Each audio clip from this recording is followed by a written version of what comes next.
दे दी हमें आजादी बिना खड्ग बिना ढाल, साबरमती के संत तूने कर दिया कमाल।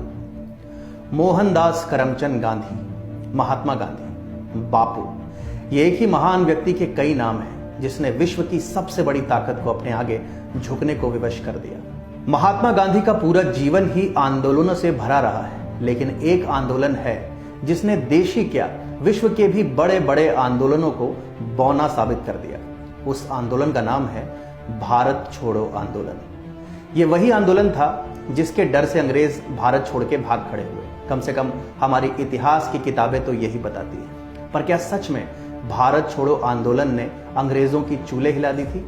नमस्कार, मैं हूं अतुल मिश्रा और मैं आपके सम्मुख उपस्थित हूं अनटोल्ड हिस्ट्री के एक नए अंक के साथ। भारत छोड़ो आंदोलन को अक्सर अंग्रेजी सल्तनत के ताबूत में आखिरी कील की तरह बताया जाता है। ऐसा बताया जाता है कि भारत छोड़ो आंदोलन के दौरान जहां एक ओर सत्याग्रही थे, वहीं दूसरी ओर उत्पाती, परंतु उनका लक्ष्य एक ही था, अंग्रेजों को भारत से बाहर खदेड़ना। इसी आंदोलन ने अंग्रेजों को वस्तु स्थिति से पहली बार अवगत कराया था कि अब भारत ने उन्हें अपना राजा मानना बंद कर दिया है। यह तथ्य कोई झुठला नहीं सकता कि भारत छोड़ो आंदोलन एक महान आंदोलन था।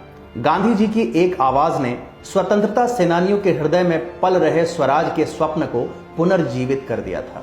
इस आंदोलन का दमन करने के लिए अंग्रेजों द्वारा लगाई गई शक्ति ने भारतीयों को उनके खिलाफ और भी ज्यादा संगठित कर दिया था। परंतु जब हम भारत छोड़ो आंदोलन की निष्पक्ष समीक्षा करते हैं तो पाते हैं कि यह आंदोलन अपने द्वारा ही तय किए गए उद्देश्यों को पाने में निष्फल रहा था। सबसे पहली बात तो यही है कि इस आंदोलन के पूरे 5 साल बाद तक भी अंग्रेज भारत में जमे रहे। दूसरा ये कि आंदोलन शुरू होते ही अंग्रेजों ने सबसे पहला काम यह किया कि कांग्रेस के सारे शीर्ष नेताओं को कारागार में डाल दिया। तीसरा, कांग्रेस जो कि इस आंदोलन के पहले तक एक मजबूत राजनीतिक ताकत थी, वो कमजोर हुई और इसका सीधा फायदा मुस्लिम लीग ने उठाया।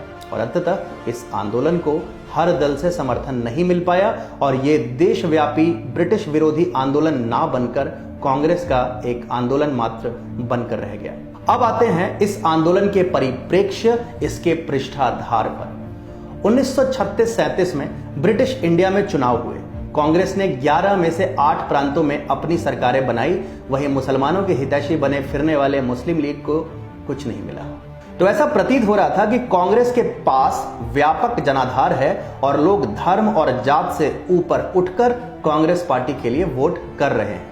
फिर 1939 में अंग्रेजों ने भारत को बिना उसकी स्वतंत्रता का आश्वासन दिए हुए दूसरे विश्व युद्ध में धकेल दिया। क्रोधवश कांग्रेस के मंत्रियों ने एक के बाद एक त्यागपत्र डाले। यहां एक तरफ कांग्रेस के मंत्रालय बिखर रहे थे, वहीं जिन्ना के खेमे में जश्न का माहौल था।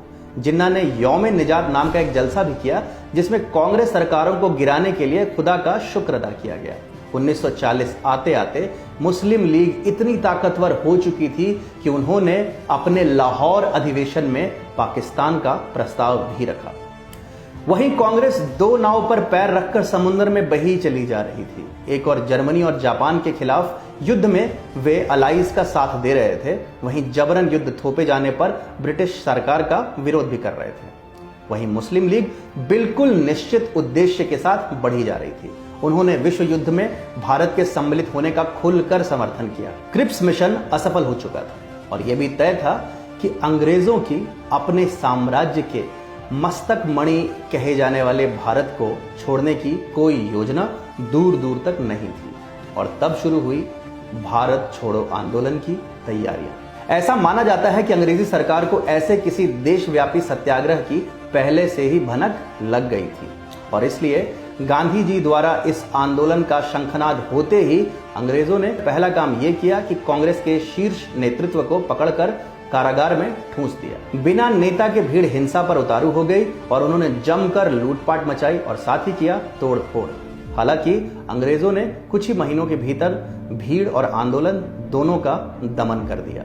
भारत के वामपंथियों को जैसे ही ब्रिटिश सोवियत गठबंधन के बारे में ज्ञात हुआ, उन्होंने इस आंदोलन का भरपूर विरोध किया। मुस्लिम लीग ने इस आंदोलन का बहिष्कार किया क्योंकि वो पहले ही ब्रिटिश सरकार को विश्व युद्ध में समर्थन दे चुके थे और वो चाहते थे कि पाकिस्तान के उनके मुद्दे को अंग्रेज गंभीरता से लें। आंदोलन के दौरान हुए उपद्रव में हिंदुओं की जान और माल की सुरक्षा को लेकर चिंतित हिंदू महासभा भी इस आंदोलन में मूक दर्शक ही बनी रही। हिंदू महासभा विश्व युद्ध के समय को हिंदुओं को मुस्लिम लीग और अंग्रेजों से लड़ने के लिए सक्षम बनाने में उपयोग करना चाहती थी। और सबसे बड़ी बात, कांग्रेस के खुद के कुछ दिग्गज नेता जैसे कि राजा जी और मौलाना अब्दुल कलाम आजाद, उन्होंने भी इस आंदोलन का समर्थन नहीं किया। तो फिर इसका असर क्या हुआ? भारत छोड़ो आंदोलन जितने वेग से ऊपर उठा, उतनी ही वेग से थम भी गया। तब तक भारत की सीमाओं तक जापानी पहुंच चुके थे और भारत के हर एक व्यक्ति के मुंह पर बस एक ही नाम था, सुभाष चंद्र बोस। आजाद हिंद फौज के हाथों आजादी और अंग्रेजों के हाथों दमन के बीच भारत छोड़ो आंदोलन मानो बस पिसकर रह गया। 1944 आते आते ब्रिटिश फिर से भारत के सर्वे सर्वा थे और फिर जब चुनाव हुए तो यह बिल्कुल साफ था कि मुस्लिम लीग ने भारतीय राजनीति में अपनी एक अलग जगह बना ली थी। मुस्लिम लीग ने सारे मुस्लिम बहुल क्षेत्रों में शानदार सफलता हासिल की। जिन्ना मुस्लिमों का अविवादित नेता बन चुका था। जहां एक ओर जिन्ना का कद तेजी से बढ़ रहा था, वहीं अंग्रेजों ने किया एक भयंकर दुस्साहस।